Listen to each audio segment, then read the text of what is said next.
things, I have all those great things I've done in my life, and I feel like in middle age I had a really good life. The hardest thing has been building a community here on YouTube and growing my YouTube channel. Hi, this is JJ Gat. So I have decided to hop on the trend, the how YouTube changed my life with under 500 subscriber, or whatever moniker you have to indicate you're a quote unquote small channel or early in your YouTube journey, notwithstanding the fact the journey so far has been life altering and life changing. And the reason why I wanted to jump on this trend started by Camilla Ray. Actually, other people have done similar videos in the past, but as of 5 months ago, she did it. And after that, several other YouTubers with quote unquote small channels have been sharing their journeys. The reason I wanted to hop on there is because most creators are relatively young. They're Gen Z, maybe young millennial. I feel like I haven't seen anyone present the voice of the older Gen X mature audience. I am 50 years old. I just turned 50 last year. So, and if you'd like to see a video I did exploring like what I did in my 50th video, you can check that out. Because a lot of people who start channels but don't necessarily have success on it and kind of give up are older folks, because we think like that's something for the younger people. So I said, let me hop on here and share my experience. So if you'd like to interested in that, stay tuned. So I'm editing this video and I realized there are two more reasons why those of us who are in middle age who start our YouTube journey struggle more so than younger YouTube creators. One is that by this time we start our journey, we are used to have had success in either our job, business, raising children, and relationships. So we know how success works. And so we expect when we come over to YouTube that the podcast that we've been doing or the success we've had as a consultant, coach, giving advice on Instagram or another platform, or our growth in other platforms, when we bring it over to YouTube, we're going to have these subscribers, we're going to have these views, and we're going to be wildly successful, and it's going to translate. And it doesn't. And it gets frustrating. We're like, what the heck? So we don't necessarily study the platform and realize that YouTube is a search engine. It's a little bit different. And so when I was taking it seriously, when I was doing it, I was like, okay. And it's different. You have to actually show up differently. You have to be prepared to be a storyteller, and you have to make sure your lighting is great and your sound is good, and you um, have some sort of entertainment value. Even if you're doing educational content and you're instructing people, you still need to have some element of entertainment or some sort of moving things around, or what's called like pattern interrupts or things like that. You kind of it's different. It really is television. That's one thing, is we're not prepared for that. The second reason why I think that those of us who are older struggle a bit when we start YouTube is that we have the fear of judgment. Like, we have our friends who are used to seeing us in a certain esteem. And a lot of times, a lot of us are professionals. We have adult children. We are doing things that are seen in this light. And so and our friends don't really understand YouTube and feel like it's a step back. Or they may feel like it's beneath you. Like, I'm an attorney. And they may be like, what are you doing? My husband's cousin, infamously, I called her to just check in on her, and she would say, "Oh, well, you're still doing law? What are you doing? Because I see you on Facebook, and there's all these videos, and you're funny looking crazy." So she described me as crazy. So, the antics that I'm doing, talking to people, being animated, all that sort of stuff that you need to do when you're a social media personality or you are a content creator and sort of trying to engage audiences and get people to watch your videos. When you do that, it looks crazy to your friends and your family.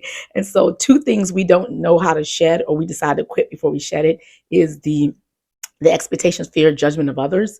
To shed all that, and also shed any preconceived notion about growth on this platform, and just forget all that and just start fresh and be like, okay, what do I need to grow? How do I need to be consistent? How can I be consistent? What do I need to do to make sure I'm consistent? Like, and just forget about other people, because they're going to judge. Think about it. Do whatever you want to do. And they don't realize sometimes if you do really, really well on YouTube, you can make more money than all of them combined, possibly. So, yeah, so those are just two things I think you have to like, hurdles you have to get over. And, if you're going to, as an older creator, but I still think it's worth it. It's worth it because, yeah, it's just fun. It's worth it. You'll see. I think you should do it. So I have done a lot of things, like a lot of people older in my life. I'm a mom to two college age kids and a high school kid. My husband's upstairs. He works at home sometimes. And because of that, when I started being a creator while I was doing other things in my life, I didn't necessarily do it for money. I did it for fun because I have a journalism background. I went to University of Maryland College Park, got a degree in journalism. So I love edifying and sharing information. I started a mommy blog, which did really, really well in terms of, views. It did well on Pinterest, so I became a Pinterest marketer. But even as the mommy blog, I didn't make much money as I could have. I didn't really do SEO because, again, I wasn't doing it out to make money. I was just doing it for fun. And I had a safety net, a spouse who earned enough money, and I was working for myself full time when I started my content creator journey as a blogger. So since then, and over the course of my life, I've done a lot of really amazing, fun things, been in a lot of great rooms. Like I've written the U.S. Supreme Court brief before during the Obama administration that gathered all these various different Black bloggers in a room. So I was one of them. A friend of mine got nominated for a Grammy, and so she asked me to be her manager, and we went out to the Grammys twice. Here's some footage from a mini blog I filmed during that time. Fashionista Jennifer Gads. By Sephora, too. Sephora, do you want to sponsor us? These wonderful eye palettes. Yes. Created. They're in convenient little cases. So when you pick a palette that you like, you can combine it and put it in a little compact and take it with you in a little purse. Fascinating. Doesn't Doesn't she look cute? Let's do it up and down. Down. I've been to the BET Awards. At one time I was a publicist for an amphitheater, and we brought out Soulja Boy came, and that was fun. I've spoken at Yale, at Penn State. I taught media law because I'm an attorney as well for my alma mater, University of Maryland. Did a lot of amazing things. I have all those great things I've done in my life, and I feel like in middle age I had a really good life. The hardest thing has been building a community here on YouTube and growing my YouTube channel. I even, during the pandemic, along with my sister, who's a millennial, who did it the right way, she's like now at 17,000 and growing, we all decided to return to our YouTube channel. Like I've used my YouTube, my first video is 13 years ago when I was working for a nonprofit and I was talking about level 3. It was talking about something technical. The way the internet works is a system of computers that talk to one another and gets the content through. Companies are behind this whole process. It doesn't do it automatically. Internet backbone providers such as Comcast and AT&T. And after that, YouTube was just a dumping ground for like my children's talent show videos. A lot of folks, because it's free. Back then, there was no place. If you wanted to have videos hosted, you had to pay. So YouTube was free. So I just dumped a bunch of stuff. But during the pandemic, my sister said she's going to start a channel. I was like, I'll really redo my channel. We joined various communities. We grew relatively fast, got our 1,000 subscribers and our 4,000 watch hours. But what happened is when you join those communities, when you guys are sharing each other's videos and commenting under each other's videos, when you reach your threshold, when you get monetized, that's it, they're done. And the algorithms say, hey, the subscribers to this channel aren't watching the videos, and you don't get fed out a lot of people, and it's hard to grow a community. So now I've bounced from topic to topic. I started doing Pinterest marketing first because my blog got the most traffic from Pinterest, and so I was like, I'll do Pinterest marketing because I've had success in this. However, I hit a dead end, or like a brick wall, in terms of people weren't interested in that much. So I tried to pivot to YouTube education, because also during the quarantine, I had pitched to vidIQ, which is an excellent tool for YouTube creators. If you're on it, and they're growing, they're doing a lot of different things. They're integrating AI. It's an amazing tool. I used it before I pitched to them, and I said, hey, I am already on Clubhouse, which is the audio only social media app. And at that time during the pandemic, everyone was clamoring to connect with other people. And so I and my sister were able to grow a club there called the Rising YouTuber Club. When if you had 10,000 subscribers or less, we were on there just sharing. We were auditing videos, even though we were relatively small ourselves, but we were still farther ahead. We were just sharing ideas. It was a collaborative environment. It was amazing. And a lot of the creators who we came to our rooms for advice, who we gave advice to, have since gone on to get like millions of subscribers, to grow their channels, while like I'm still at 4K, which I still appreciate all 4,000 people who've chosen to follow. And I love you guys, and I appreciate you joining in my community, and the recent comments, especially to my recent videos regarding legal laws and analyzing legal issues where YouTubers are being sued by comedians. And I love the fact that people are enjoying that type of content. I feel like I found my niche.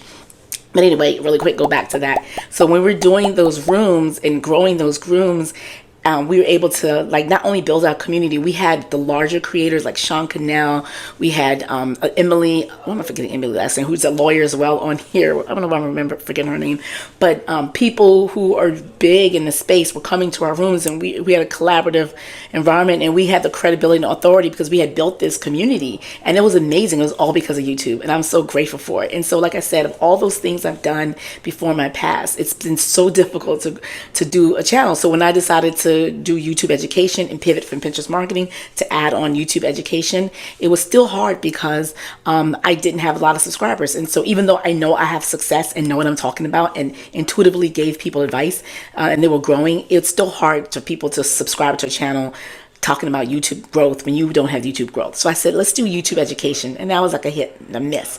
Then I decided, let me pivot to creator economy because it's great. I love essayist channels. I would love to be an essayist channel. I feel like I've done a lot of things. I have a lot of experience. I'm older, so I can lend my thoughts to a lot of topics and things like that. So I said, let's do creator economy chat. And I did that during the past summer. I was just talking about whatever I wanted to talk about, and that was great.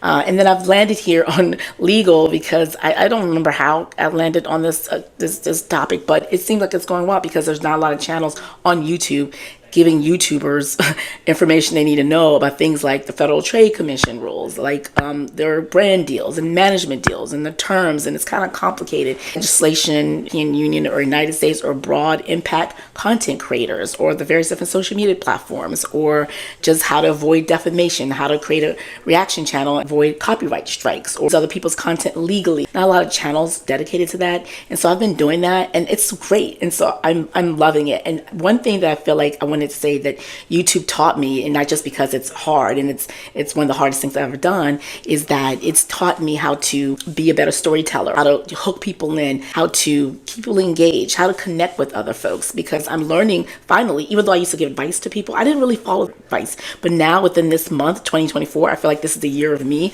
I'm my passion project. I am doing the things I used to tell other people to do. I'll swap out my thumbnails. I will study the other creators. I've watched lots of other creators. I take notes and say, I like this, I'm gonna experiment with this. I am looking at my analytics. I'm deciding what videos to do. I'm following trends. I'm making sure my lighting is always good by making sure it's better. I'm getting better sound equipment. I am kind of like doing the things I told people to do again, but didn't do. And I'm realizing the benefits of that. So it's been a journey. So this is my authentic YouTube journey, and rather than YouTube has changed my life, I feel like YouTube is changing my life because it's an ongoing process of growth. It's an ongoing process of being better than I was the day before, being a better creator than I was last month, than I was last year, than I was 10 years ago when I started this channel, or 12 years ago when I started this channel.